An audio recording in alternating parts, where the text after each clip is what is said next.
Buenas tardes. Hoy vamos a trabajar cambios biofísicos en el embarazo.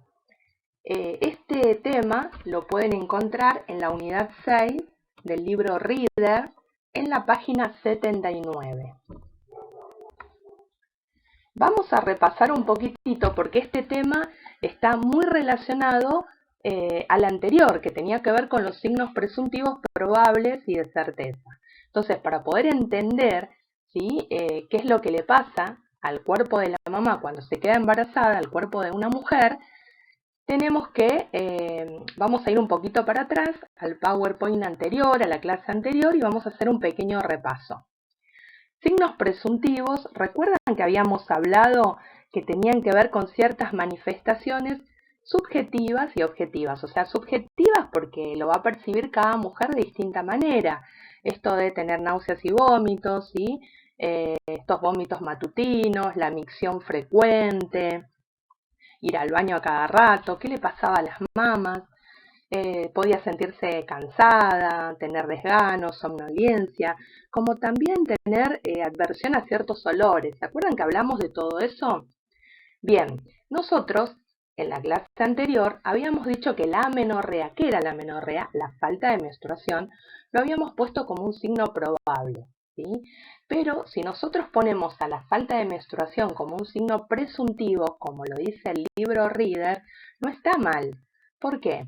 Porque una mujer, digamos, cuando ya tiene una amenorrea, cuando le falta la menstruación, lo primero que puede llegar a pensar es que puede estar embarazada. Entonces, la amenorrea lo podemos poner como un signo presuntivo o como un signo probable, ¿sí?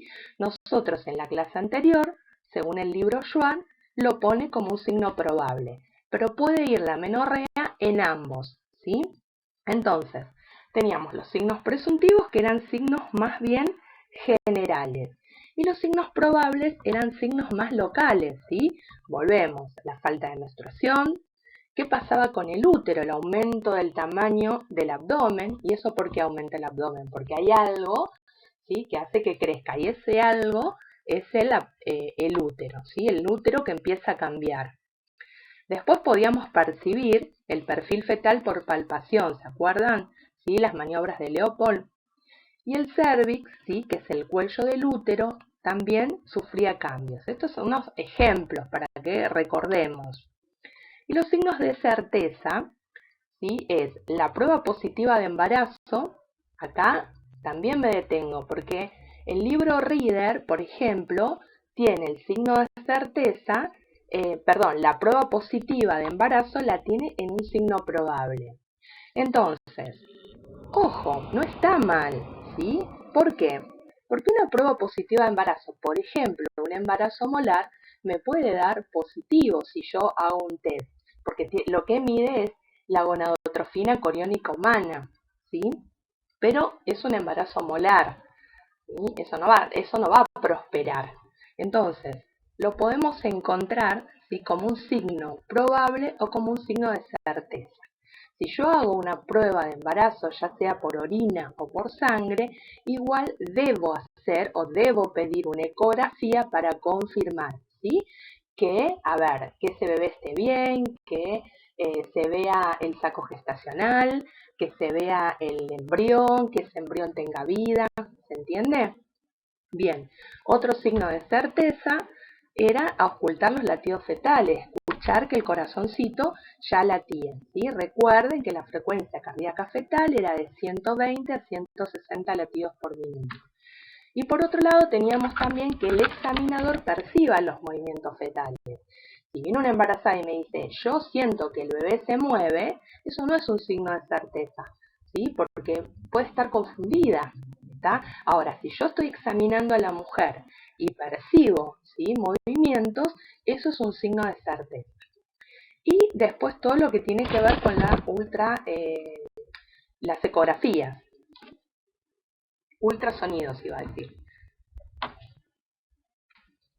Bien, una vez que repasamos, ¿sí?, veamos entonces, la mujer está embarazada. ¿Qué es lo que le pasa al cuerpo, ¿sí?, a medida que empieza a avanzar ese embarazo? Primero, hay cambios del cuerpo por el crecimiento del útero, el cuerpo de la mujer cambia, ¿sí? Ese útero, ¿sí?, empieza a crecer, la panza empieza a crecer y empieza a desplazar a todos los órganos que hay adentro, que se tienen que acomodar como pueden para darle lugar a ese útero. Y entonces, ¿qué es lo que va a pasar? Que vamos a tener, por un lado, que van a empezar a funcionar más o menos, ¿sí? O van a empezar a tener ciertas dificultades. No es que van a funcionar mal, pero hay algo, ¿sí?, que es el útero, que me está haciendo, por ejemplo, que comprimir todo lo que tiene que ver con los intestinos, desplazar el diafragma. Eso por un lado. Y por otro lado, tenemos hormonas que empiezan a funcionar. Entonces, recuerden también que esto lo vimos en el PowerPoint anterior, que ¿qué es lo que pasaba en el útero? Del tercer al cuarto mes, el útero ya lo íbamos a percibir, ¿sí?, iba a salir de la pelvis. Por un lado, lo que dijimos, va a desplazar a los intestinos hacia los lados del abdomen, el ombligo es empujado hacia afuera. 2 semanas antes de que inicie el trabajo de parto, la cabeza desciende en la cavidad pélvica y se alivia la presión en el diafragma. Recuerden que cuando vimos las maniobras de Leopold había una cuarta maniobra, ¿sí?, que en realidad tenía que ver cuando ya el bebé se encajara, se metiera más en lo que iba a ser el canal de parto. Veamos acá un poquito, ¿sí? Las maniobras de Leopold, ¿sí? Lo que íbamos a hacer eran 4 maniobras. ¿Qué buscábamos? El fondo del útero por un lado, ¿sí? Después íbamos a venir con la segunda maniobra para buscar el dorso. Estas maniobras, recuerden que me servían en principio para saber cuántos bebés hay dentro de la panza, si hay uno, si hay dos. Yo puedo diagnosticar embarazos múltiples. Digo, acá hay 2 bebés. Recuerden que teníamos que identificar los polos. ¿Qué eran los polos? El polo cefálico y el polo pelviano, la cabeza y la cola. ¿Dónde está? ¿Está arriba? ¿Está abajo? ¿Dónde está el dorso? A mí eso me servía para poder ocultar bien los latidos fetales, ¿sí? La tercera maniobra era unimanual, porque yo me fijaba en el estrecho inferior de la pelvis a través de los dedos y la cabeza peloteaba. Recuerden que había una diferencia entre la cabeza y la cola, o sea, yo tengo que saber qué estoy tocando, la cola o la cabeza. Y para eso habían ciertas características. La cabeza era más dura, ¿sí? Yo no la podía reducir, ¿sí? Y podía pelotear entre el dedo gordo y el índice. Eso por un lado. Recuerden que la cola era un poco más grande, era más blanda, yo la podía reducir. ¿Está? Bien, avanzamos. ¿Qué le pasa a la postura? ¿Sí? Pensemos en una mamá, ¿sí?, que empieza a crecer el útero, ¿sí? Para mantener este centro de gravedad, la mujer embarazada se inclina hacia atrás. Esto es para mantener el equilibrio, ¿sí? Entonces, la postura, al inclinarse hacia atrás, ¿sí?, ocasiona mayor tensión en los músculos y en los ligamentos, en principio de la espalda, ¿sí?, en los muslos, y da lugar a muchos dolores y calambres. Miren esta imagen, ¿sí? A los 4 meses tenemos un bebé chiquitito, ¿sí? Y a medida que va avanzando los meses, en el último mes, a los 9 meses, esa panza llega a pesar alrededor de 6 kilos. No porque el bebé pese 6 kilos, sino porque el peso que va a tener el bebé, el peso de la placenta, el peso del líquido amniótico, todo eso en conjunto llega a pesar más o menos 6 kilos. Entonces, la mamá lo que hace es irse hacia atrás, ¿sí? Se va a flexionar un poquitito hacia atrás. Entonces eso es lo que va a provocar, por eso en la mamá suelen tener muchos dolores de espalda, ¿sí? La misma postura para poder sostener la panza hace que se desplace hacia atrás. Cambios fisiológicos del embarazo. Bien, cambios metabólicos, ¿sí? ¿Qué es lo que va a pasar? ¿Sí? Aumenta el metabolismo de los carbohidratos, ¿sí? Esto lo tienen que saber a nivel general, ¿sí? No se preocupen, no se asusten, no se atormenten con palabras que a lo mejor ustedes van a empezar a ver en anatomía, en fisiología, es todo nuevo para ustedes, no se aflijan, ¿sí? Bien, aumenta el metabolismo de los carbohidratos. En general, los niveles de azúcar sanguíneo en ayuna, ¿sí?, son más bajos. ¿Por qué? Piensen esto, el útero, la sangre materna, todos los productos de la concepción del embarazo en sí, contienen más proteínas que grasas o carbohidratos.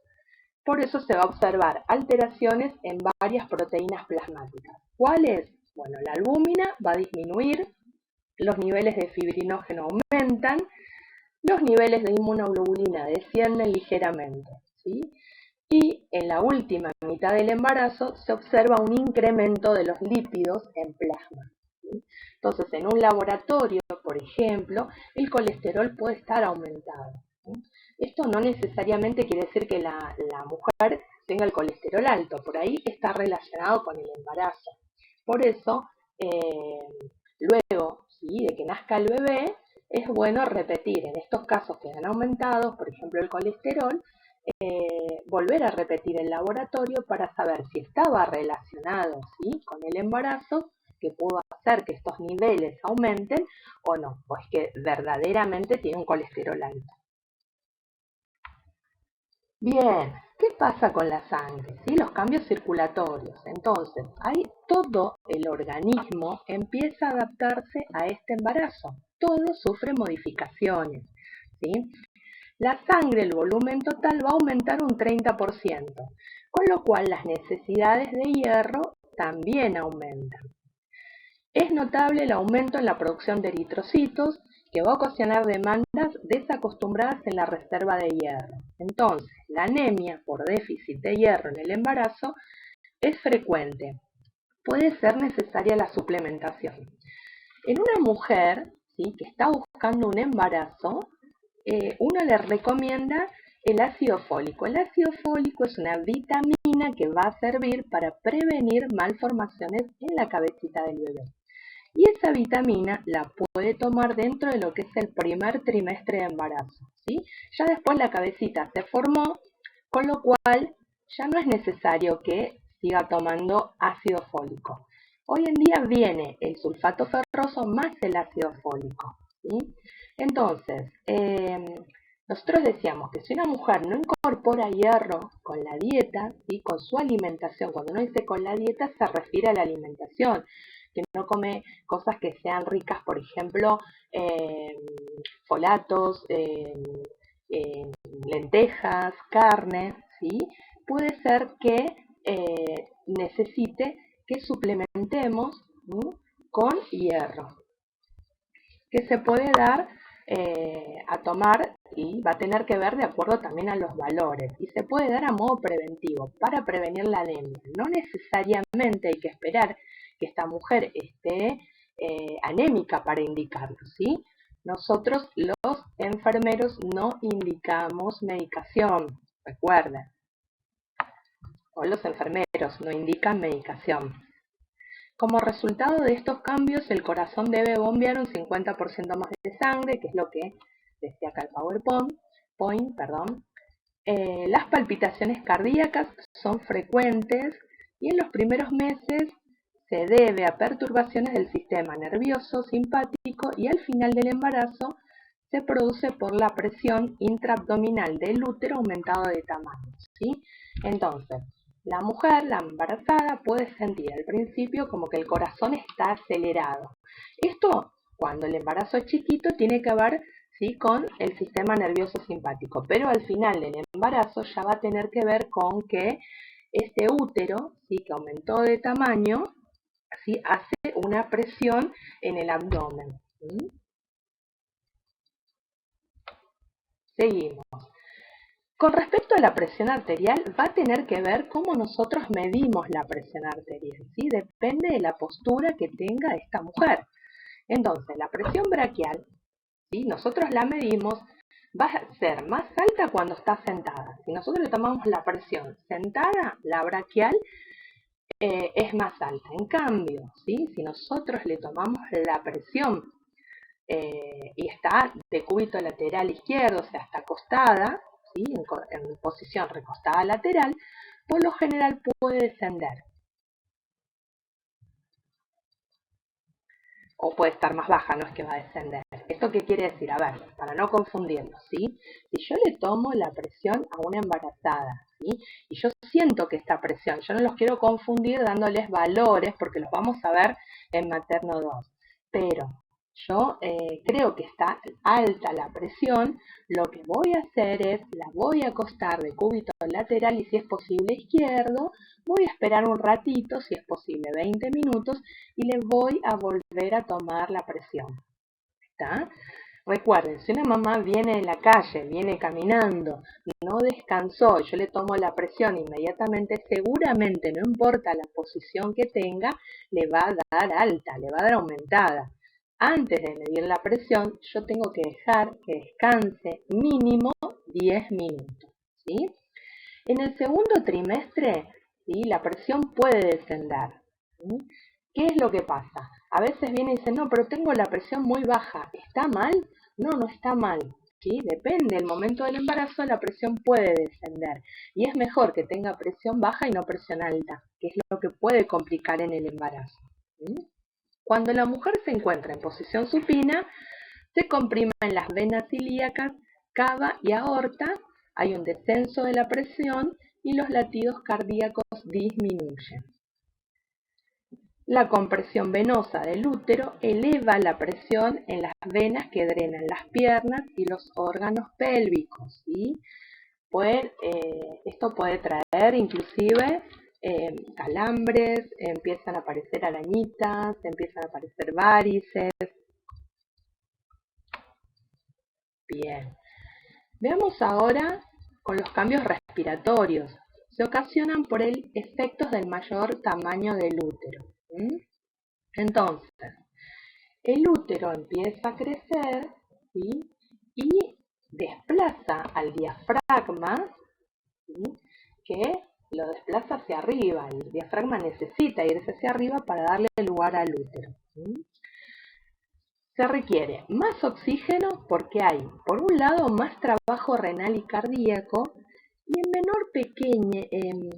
en pequeña proporción o en menor medida, incrementos para el trabajo de los músculos respiratorios y de las mamas.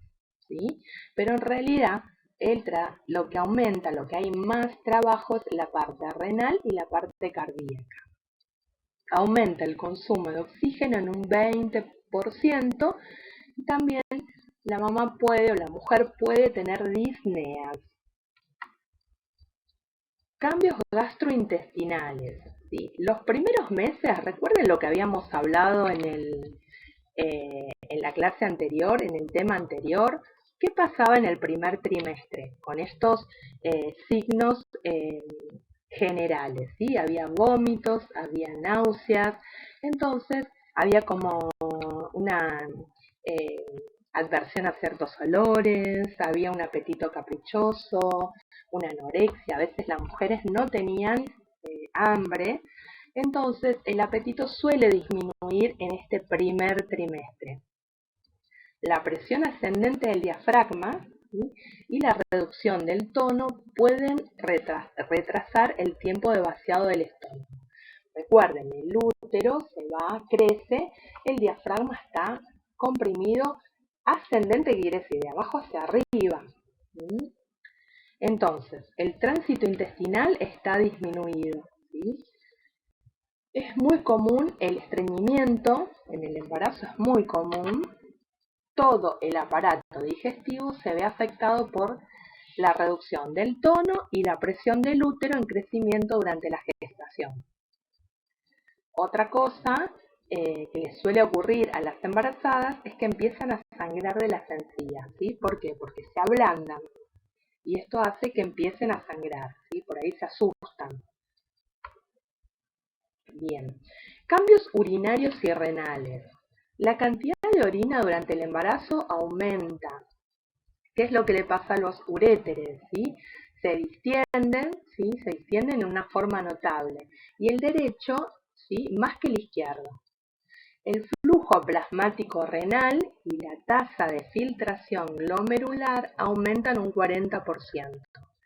Entonces, la frecuencia en la micción se debe en los primeros meses a efectos hormonales. ¿Se acuerdan que dentro también de estos signos estaba la micción frecuente, esto de que iban al baño a cada rato?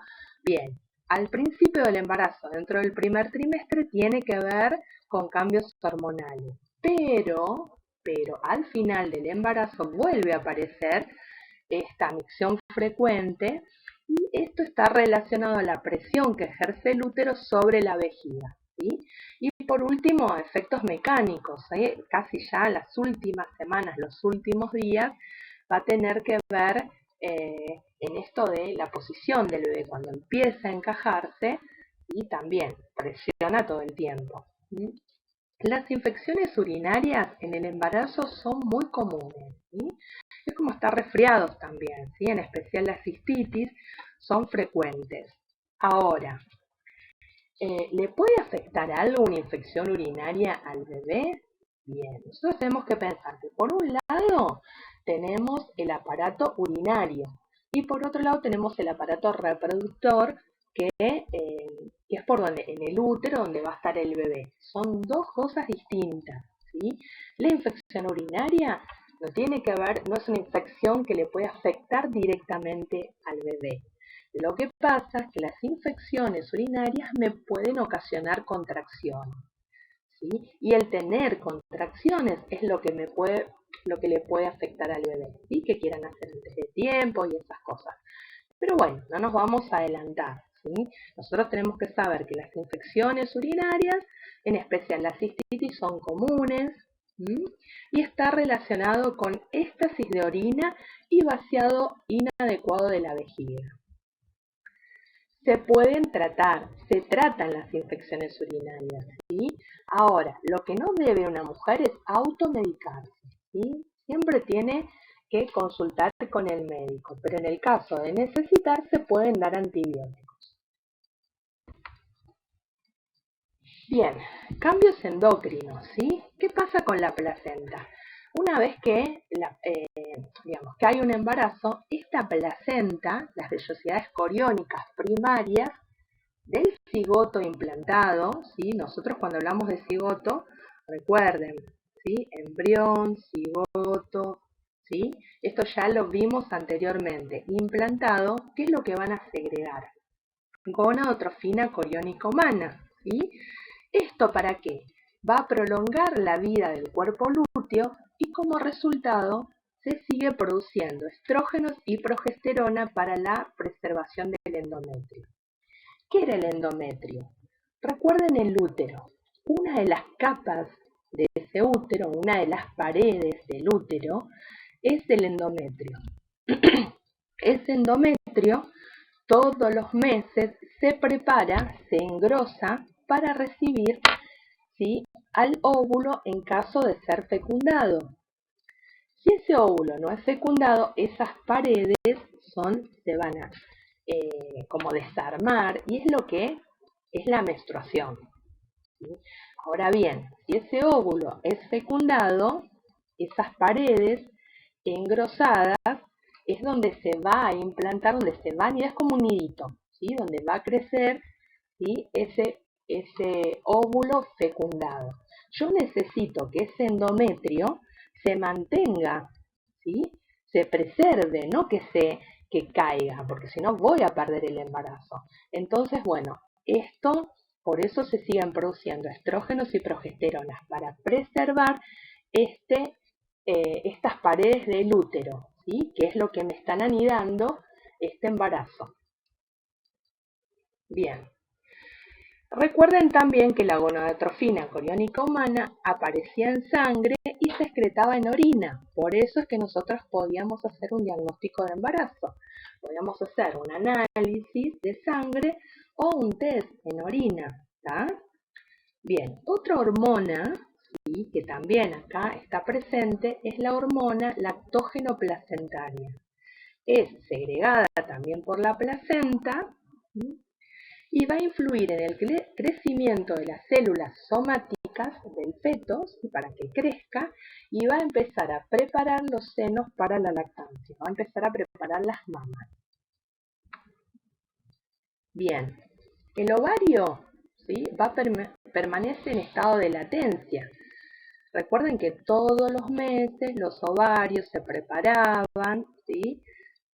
Maduraba un folículo. Bueno, nosotros ahora los niveles de gonadotrofina son bajos porque su liberación se inhibe debido al estrógeno y progesterona que produce la placenta. Entonces, va a suprimir la actividad folicular en el ovario y no hay ovulación hasta después del parto, ¿sí? Una vez que ese óvulo fecundado se implantó y empieza a crecer, la placenta ese corión empieza a segregar, el corión, que es lo que va a hacer la futura placenta, distintas hormonas que van a producir en este caso, ¿sí? Y va a inhibir la actividad del óvulo, queda ahí como latente, durmiendo, hasta que después nazca el bebé. La respuesta inmunitaria, el sistema inmunitario de la madre va a permanecer intacto, la protege a ella. ¿Por qué? Porque necesitamos que la proteja no solamente a ella, sino al bebé de infecciones e invasión de sustancias extrañas. Bien, otros cambios. Una cosa es todos los sistemas, ¿sí? Todo lo que pasa por dentro, el aparato respiratorio, el aparato circulatorio, el aparato endocrino, ¿sí? Digestivo. Ahora, ¿qué pasa por fuera también? Hay cambios. En principio pueden haber cambios en la piel, pueden aparecer estrías, ¿sí? El abdomen aumenta de tamaño, ¿sí? De forma gradual o en forma gradual, ahí me falta una N, para dar lugar al crecimiento del feto dentro del útero. Entonces, la distensión de la pared abdominal, por lo general en los últimos meses de embarazo, puede ocasionar ciertas trazas de color rosa o rojizas que luego se vuelven más claras. Las estrías se deben a que a elongación, rotura y atrofia del tejido conectivo profundo de la piel. Esto se da sobre todo en mujeres que aumentan bruscamente de peso, ¿sí? Esto de aumentar 3 kilos de golpe, 4 kilos de golpe, eso hace que haya una elongación y una rotura, atrofia del tejido conectivo. Entonces aparecen esas estrías, ¿sí? Acá tenemos unas imágenes para ver. Al principio pueden ser muy rojas y después se van aclarando, ¿sí? Una vez que nace el bebé no se van a ir las estrías, ¿eh? Las podemos aclarar un poco, pero no se van a ir. Cambios en la pigmentación. Bien, la línea negra es la formación de una línea negra que va desde el ombligo al monte de Venus. El cloasma o máscara del embarazo son manchas o zonas irregulares de color café oscuro en la cara.